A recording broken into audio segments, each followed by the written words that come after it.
Bismillahirrahmanirrahim. Assalamualaikum warahmatullahi wabarakatuh. Waalaikumsalam warahmatullahi. Alhamdulillah wassalatu wassalamu ala Rasulillah sallallahu alaihi wasallam. Kita bersyukur kepada Allah Azza wa Jalla atas nikmat yang diberikan kepada kita, dan kita bersalawat kepada baginda Muhammad sallallahu alaihi wasallam. Semoga kita mendapatkan syafaatnya kelak. Alhamdulillah, sahabat bahagia, pada kesempatan kali ini kita ada perbincangan yang subhanallah, yang hadir sebagai narasumber pada kesempatan kali ini. Yang pertama adalah Dr. Farid Alwi, beliau Masya Allah. Dan juga narasumber kita yang kedua adalah Dr. Saidul Amin. Jazakumullah khairan Ustaz dan dokter yang sudah datang ke studio kita ini. Dan tema yang diangkat pada kesempatan kali ini yang sangat menarik adalah Corona dalam bingkai syariat Islam dan juga pandangan Tibun Nabawi. Nanti kita akan menyaksikan secara bersama-sama. Corona saat ini telah menjadi wabah pandemik yang tidak hanya melanda negara-negara yang pertama sekali terjangkiti, tetapi juga sudah melanda ke Indonesia. Tercatat tanggal 22 April 2020 di Indonesia yang positif itu mencapai 7.135 orang, dan angka kematiannya telah mencapai 616 orang.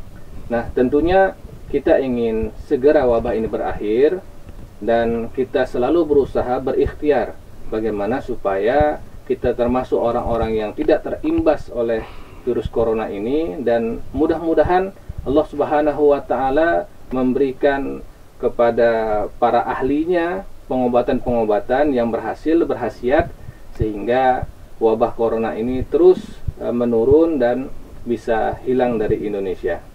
Sebelum kita memulai perbincangan ini, tentu kita akan memperkenalkan narasumber kita. Yang pertama adalah Dr. Farid Alwi, yang merupakan praktisi sekaligus pendiri Tibun Nabawi di RSIA Zainab, satu-satunya rumah sakit di Indonesia yang membuka praktek resmi Tibun Nabawi. Assalamualaikum dokter. Waalaikumsalam. Sehat dokter? Alhamdulillah. Jadi dokter, maksud dari Tibun Nabawi di medis ini bagaimana dokter sebenarnya? Alhamdulillah, terima kasih. Bismillah, alhamdulillah, wassalatu wassalamu ala rasulillah.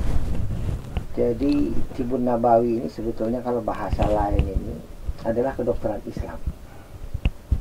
Jadi kalau kedokteran Islam ini ada di dalam pengobatan kedokteran secara umum adalah sesuatu yang sangat alami sebetulnya.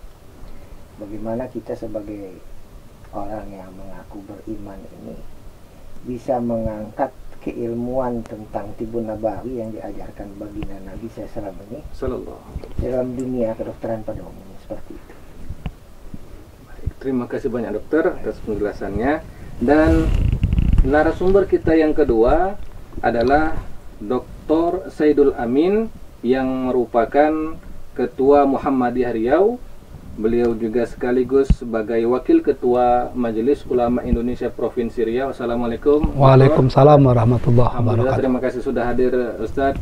Mudah-mudahan kami mendapatkan keberkahan ilmunya. Insyaallah, insyaallah. Baik, kita akan mengajukan pertanyaan kepada Dr. Farid Alwi tentang pandangan dari Tibun Nabawi ini terhadap virus corona. Tetapi mungkin Dr. Farid ingin menceritakan sedikit mungkin tentang Tibun Nabawi di Pekanbaru, atau khususnya Rumah Sakit Ibu dan Anak Zainab ini, atau secara umum bagaimana dok? Baik, alhamdulillah, makasih Ustaz. Jadi sedikit saya ingin ralat ini, maaf Ustaz. Tadi di awal di muka disebutkan saya sebagai salah seorang pendiri daripada Tibun Nabawi di Rumah Sakit Ibu dan Anak Zainab. Saya luruskan sedikit sebetulnya, tapi ini ada bagusnya nih Ustaz, jadi bisa bercerita sedikit Ustaz ya. Sebetulnya yang paling berjasa di dalam berdirinya Tibun Nabawi di Rumah Sakit Ibu dan Anak Zainab ini adalah owner, yaitu Dr. Diana Tabrani. Beliaulah adalah founder yang pada waktu itu mendapat dukungan dari ayahanda dari Profesor Dr. Tabrani. dan di backup oleh Ibu Septina Rusli Zainal pada saat itu, gubernur kita Pak Rusli. Dan saya hanyalah seorang penanggung jawab pelaksana harian. Bagaimana supaya segala sesuatu bisa berjalan sesuai dengan SOP. Begitu, Ustaz.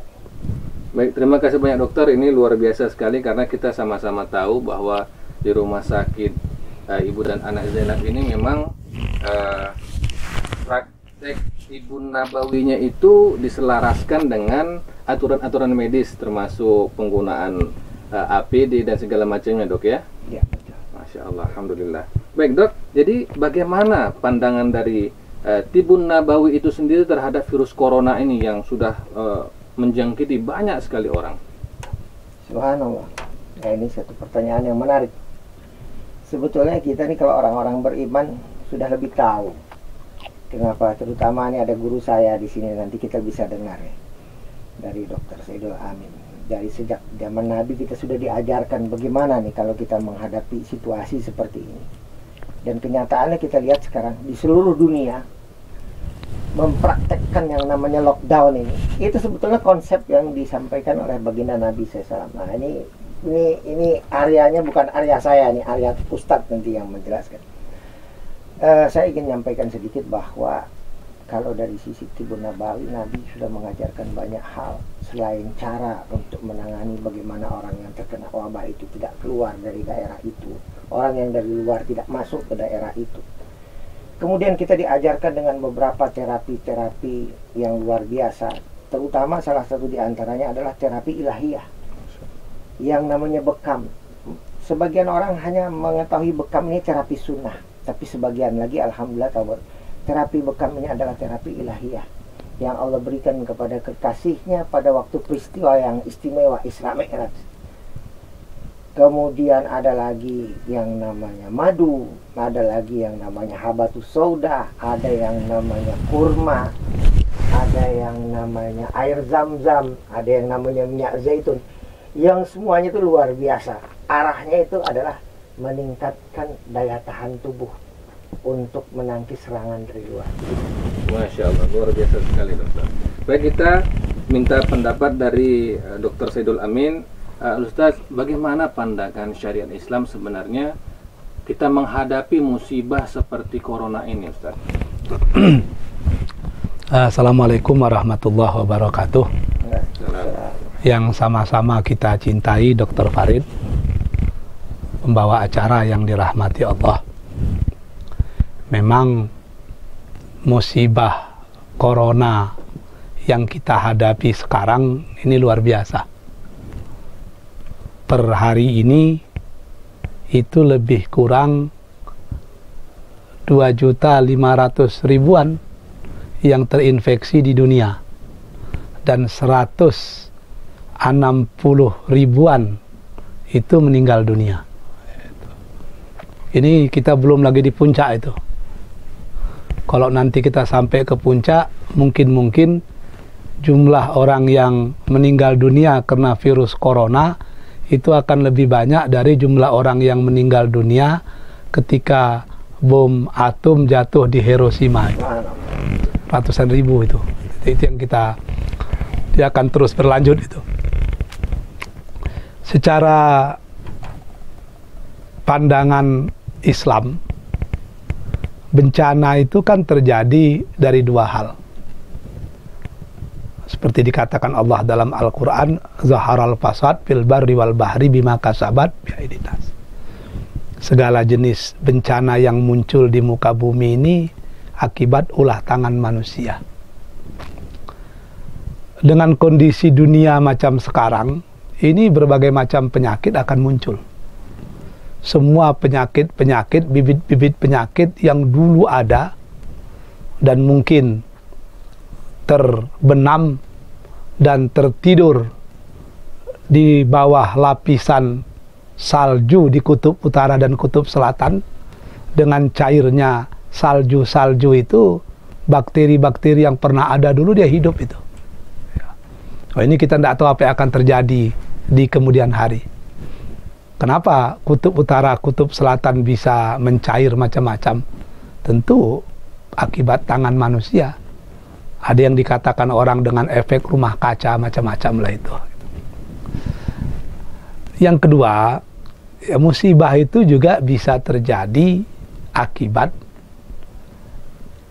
ulah perbuatan manusia yang bukan bersifat zahir, tapi bersifat batin, yang kita kenal dengan dosa-dosa.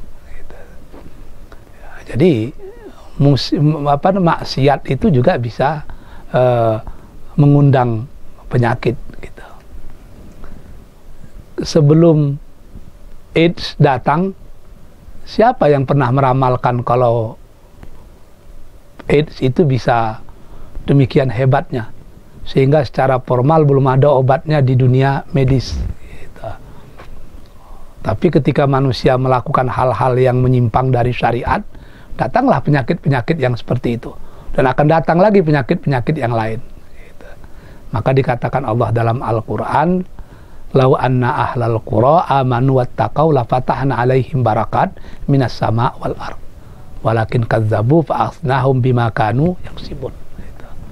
Kalau penduduk suatu negeri itu betul-betul beriman dan bertakwa, lafatahna, kami akan buka berbagai macam fasilitas untuk mendapatkan fasilitas-fasilitas. Ada kalanya kami turunkan dari langit, ada kalanya kami munculkan dari bumi. Kan tetapi banyak di antara mereka yang mendustakannya, maka kami timpakan azab. Nah, itu. Jadi sikap manusia itu mempengaruhi musibah. Sedikit bertanya, jadi seandainya manusia ini masih terus-menerus melakukan maksiat, melakukan dosa-dosa, apakah artinya musibah itu akan diperpanjang oleh Allah Subhanahu wa Ta'ala? Bisa saja. Cuman jadi masalah kan ketika musibah dan bencana itu datang akibat perbuatan dosa-dosa, yang akan menerima kemudaratannya itu bukan hanya si pelaku, tapi semua orang. Gitu. Oleh karena itu, cara penanggulangan musibah dan bencana dalam Islam juga terbagi dua. Yang pertama, secara fisik harus kita selesaikan secara fisik. Itu yang dikatakan oleh Dr. Farid tadi, the scientific proof, bukti-bukti keilmuan modern itu penting. Perlu ada semacam physical distancing misalnya. Perlu harus memakan makanan yang bergizi agar antibodi kita kuat. Perlu ada lockdown seperti kata dokter tadi. Itu kan upaya-upaya kita secara keilmuan. Tapi jangan dipisahkan dengan upaya-upaya kita kepada yang bersifat non-fisik. Itu yang kita katakan dengan perlu ada pertaubatan massal. Maka dalam Islam ada kita disuruh ketika terjadi musibah, Nabi menyarankan agar kita melaksanakan kunut nazilah, gitu kan. Kunut yang dilakukan sebagai upaya permohonan kepada Allah agar kita terhindar dari musibah dan bencana. Di sini kelebihan ajaran Islam dengan ajaran-ajaran yang lain. Kelebihan sistem pengobatan Islam yang diceritakan Dr. Farid dengan Tibbun Nabawi tadi, dengan pengobatan cara kedokteran konvensional. Kedokteran konvensional dia hanya mengobat. Urusan ke Tuhan itu urusan individu. Tapi Tibbun Nabawi tidak. Dicarinya asal muasal sakitnya bagaimana. Lalu dari segi obat-obatnya ini. Tapi ingat, ada yang lebih hebat dari obat. Apa itu? Ada zikir, ada doa, ada sedekah. Dan itu merupakan satu kesatuan yang tidak bisa dipisahkan dalam konsep Tibbun Nabawi. Maka bagi saya Tibbun Nabawi itu disebut dengan holistic medicine, pengobatan yang bersifat sangat holistik, menyatukan unsur pemikiran insaniah dengan wahyu dari Allah yang kita kenal dengan ilahiyah. Jadi pengobatan seperti ini menggabungkan antara yang non-ilahi dan yang non-ilahi. Masya Allah, luar biasa Ustaz penjelasannya. Baik, kita kepada Dr. Farid lagi.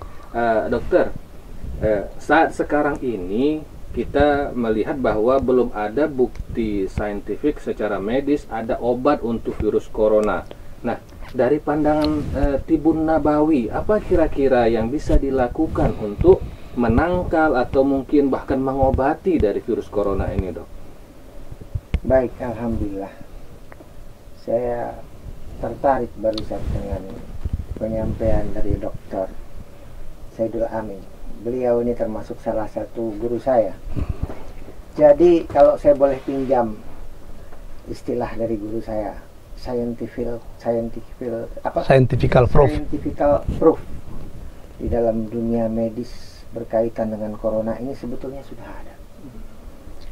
Cuma kalau ditengok dari satu sisi kita bisa memahami secara umum mayoritas orang lebih banyak belum tahu. Tetapi dalam kelompok kecil ada yang sudah tahu. Salah satu di antaranya adalah informasi yang disampaikan oleh senior saya, seorang dokter spesialis anestesi yang juga sebagai seorang konsultan anestesi. Beliau sekarang ini berada di Sumatera Utara. Beliau ini menyampaikan tentang luar biasanya dampak pengaruh bekam kepada kasus corona ini. Masya Allah. Beliau bercerita dari hasil penelitian medis itu didapatkan bahwa pada saat kita berbekam itu tubuh kita ini mengeluarkan beberapa zat yang bermanfaat bagi diri. Salah satu di antaranya, di sana tubuh kita akan mengeluarkan tentara-tentara mereka yang berfungsi sebagai pertahanan tubuh, meningkatkan sistem imunitas tubuh. Kemudian di tempat lain tubuh kita juga termotivasi untuk mengeluarkan satu zat yang bernama interferon. Di dalam dunia medis interferon ini luar biasa. Banyak kawan-kawan sejawat yang terpesona dengan interferon tetapi lupa siapa sebetulnya sang pencipta interferon. Masya Allah. Interferon diciptakan oleh tubuh kita. Tubuh kita diciptakan oleh Allah.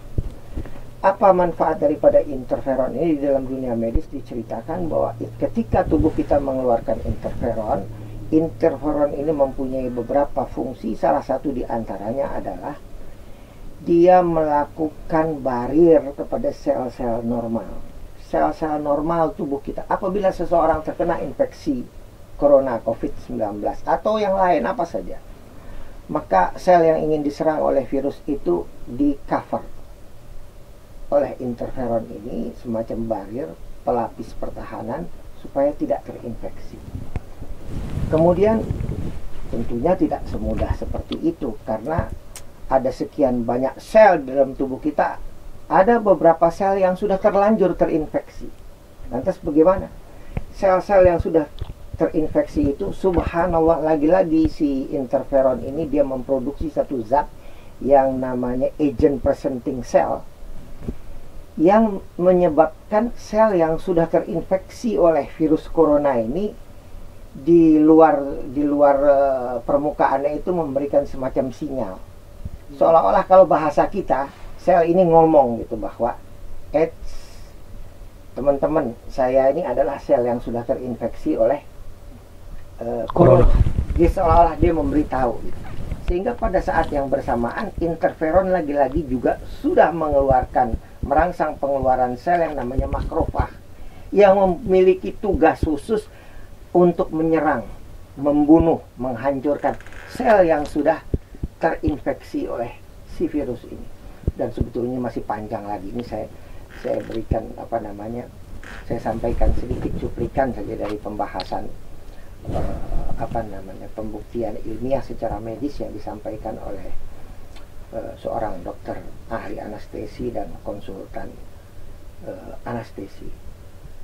Dan ada pertanyaan dari beberapa orang teman yang mengatakan, apa buktinya, dia bilang, apa buktinya kalau memang penelitian itu sudah bisa dilihat dari aplikasi keadaan nyatanya dalam kondisi kita seperti kayak ini. Baik, saya langsung to the point saja. Saya ceritakan, belum lama ini kita tahu di medsos ini dihebohkan dengan berita yang mengatakan bahwa sekelompok kawan-kawan kita yang pulang dari Malaysia, sejumlah rombongan terinfeksi virus corona. Tidak sedikit dari mereka yang dicek positif dan mereka dirawat di Rumah Sakit Umum Arifin Ahmad, Pekanbaru sini. Saya dengan terang-terangan mengatakan mereka adalah kawan-kawan saya, yang saya tahu ketika mereka berangkat, dan saya tahu ketika mereka pulang, dan saya tahu siapa-siapa di antara mereka yang positif. Alhamdulillah, setelah sekian lama dirawat sampai mereka pulang, tidak ada satupun yang mengalami masalah. Bahkan ketika diwawancara ditanya apa keluhan yang dirasakan selama dirawat di rumah sakit, kami nggak memiliki keluhan apa-apa. Kemudian ditanyakan kepada mereka, apa yang menyebabkan kami seperti ini? Jawaban mereka dua saja. Yang pertama, kami hanya takut kepada Allah. Masya Allah. Yang kedua, kami sudah diajarkan oleh Nabi kami untuk menjalankan bekal dan mengkonsumsi bahan-bahan seperti madu, habatus soda, minyak zaitun, kurma, air zam-zam.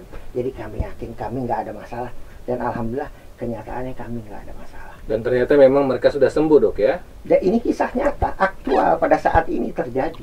Masya Allah.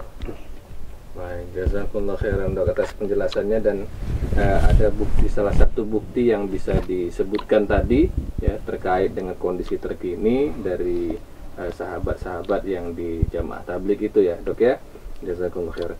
Kepada Ustaz lagi, Ustaz, tadi Ustadz menyebutkan bahwa ada upaya ilahiyah kita untuk menangkal dari virus corona ataupun menyembuhkannya, yaitu dengan doa ataupun zikir ataupun wirid. Nah, mungkin Ustadz bisa memberikan pencerahan, kira-kira Ustadz, doa ataupun wirid apa atau zikir apa yang bisa kita perbanyak, kita amalkan pada masa sekarang, Ustadz? Wah, terima kasih. Kita sepakat menyatakan bahwa Islam itu agama solusi, bukan agama masalah. Sehingga tidak ada permasalahan kehidupan yang tidak ada solusinya dalam Islam. Termasuk masalah virus corona ini. Dalam Islam, di samping model pengobatan seperti yang dikatakan oleh yang sama-sama kita cintai, Dr. Farid, ada upaya-upaya yang kasat mata oleh manusia, tapi sangat terang menurut pandangan Allah, yang itu bisa menjauhkan kita dari bala. Yang pertama, sedekah. Ya, sedekah.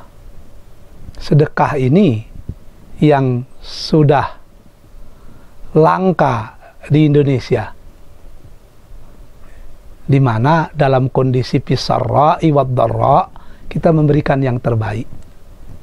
Sekarang justru dalam kondisi seperti ini orang menangguk di ayanan karuah, mengambil kesempatan mencari ganja lebih mudah dari vitamin C.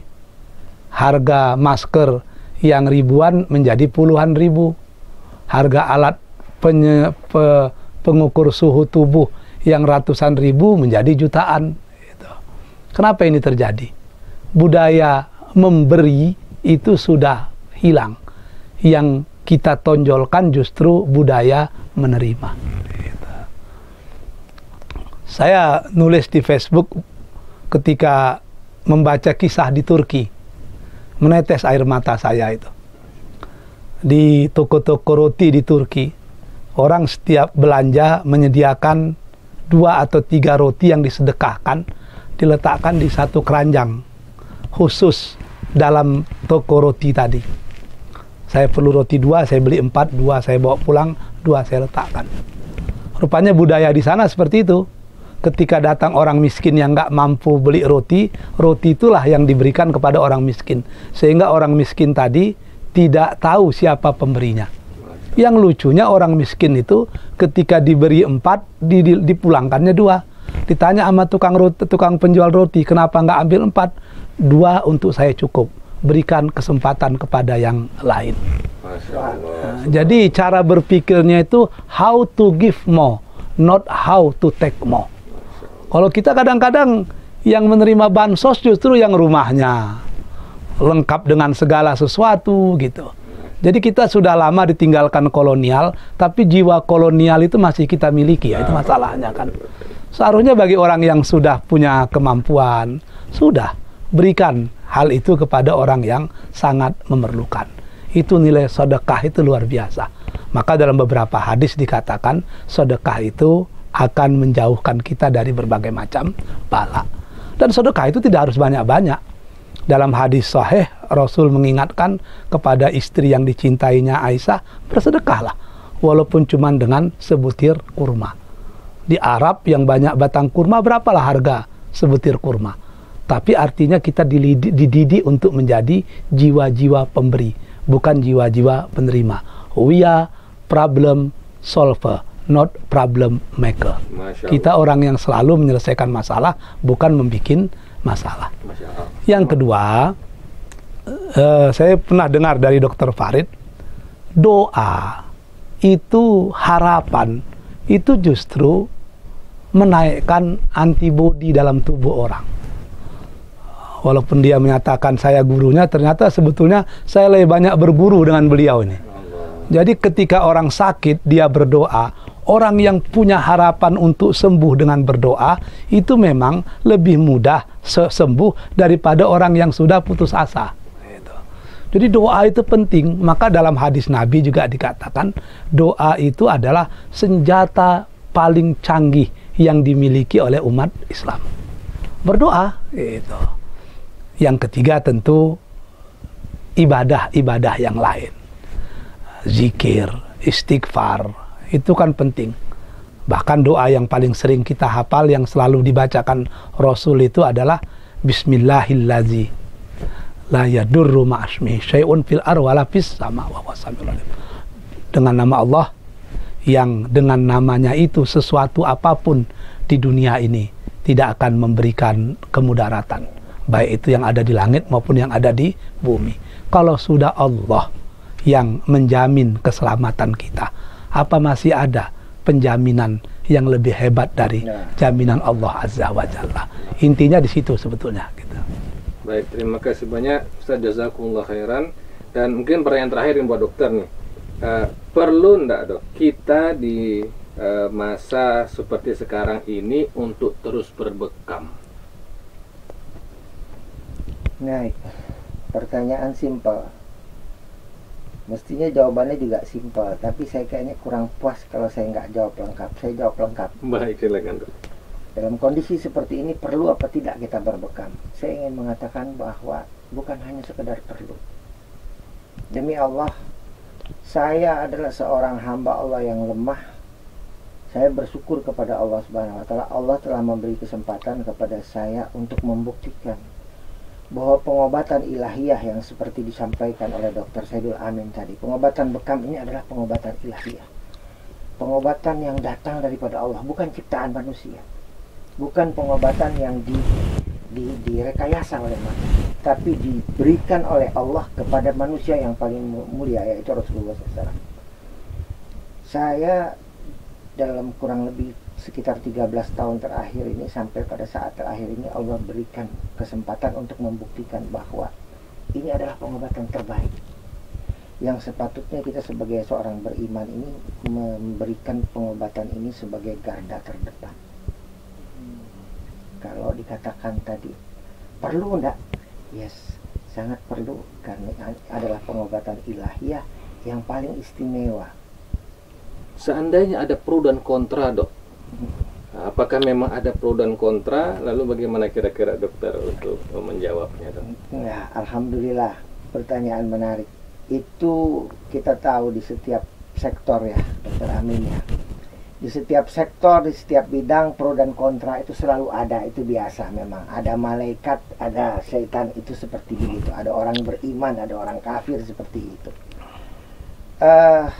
Pada awalnya saya merasakan dengan teman-teman bahwa yang kontra kepada pengobatan Tibbun Nabawi, pengobatan cara Nabi, kedokteran Islam ini begitu banyak. Tapi waktu demi waktu bergulir, alhamdulillah saya ingin sampaikan di sini dengan rasa besar hati, bersyukur kepada Allah kawan-kawan dokter spesialis kedokteran jiwa, dari dokter spesialis obstetrik ginekologi, dari dokter spesialis anak, dari dokter spesialis penyakit dalam, dari dokter spesialis anestesi dan konsultan anestesi, sudah ikut bergabung di dalam pengobatan Tibun Nabawi. Mereka sendiri pun juga ikut berbekam, mereka sendiri mengirimkan pasien untuk berbekam, dan mereka juga sudah mengarahkan keluarga dan teman-teman.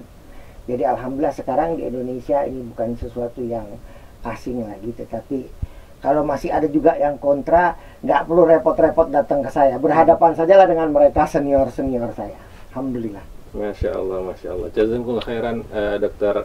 Farid Alwi, dan terima kasih banyak kepada Dr. Saidul Amin atas waktu dan pencerahan yang diberikan kepada kita semua.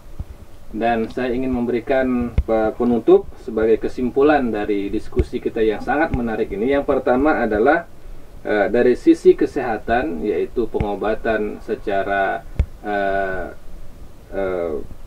fisik, kita adalah menjaga jarak kita, kemudian konsumsi makanan-makanan yang bergizi, terutama ini yang dianjurkan oleh Allah dan Rasulnya, yaitu seperti madu, habbatus sauda, ya. Dan berobatlah dengan pengobatan Tibun Nabawi yang terbukti insya Allah meningkatkan imun tubuh kita. Dan dari sisi ilahiyah juga kita dianjurkan sekali, sebagaimana disampaikan oleh Dr. Saidul Amin tadi, bahwa perbanyaklah sedekah, ya, karena sedekah ini akan menjauhkan kita dari bala bencana. Kemudian banyak-banyak berdoa, Bismillahirrahmanirrahim, la yadurru ma'asmihi syai'un fil ardi wala fis sama' wa huwas samiul alim. Dan perbanyaklah zikir istighfar, karena bisa jadi musibah dan bala bencana ini terjadi akibat dari dosa-dosa yang kita lakukan. Wallahu a'lam bishawab. Terima kasih banyak atas perhatiannya. Assalamualaikum warahmatullahi wabarakatuh. Waalaikumsalam warahmatullahi wabarakatuh.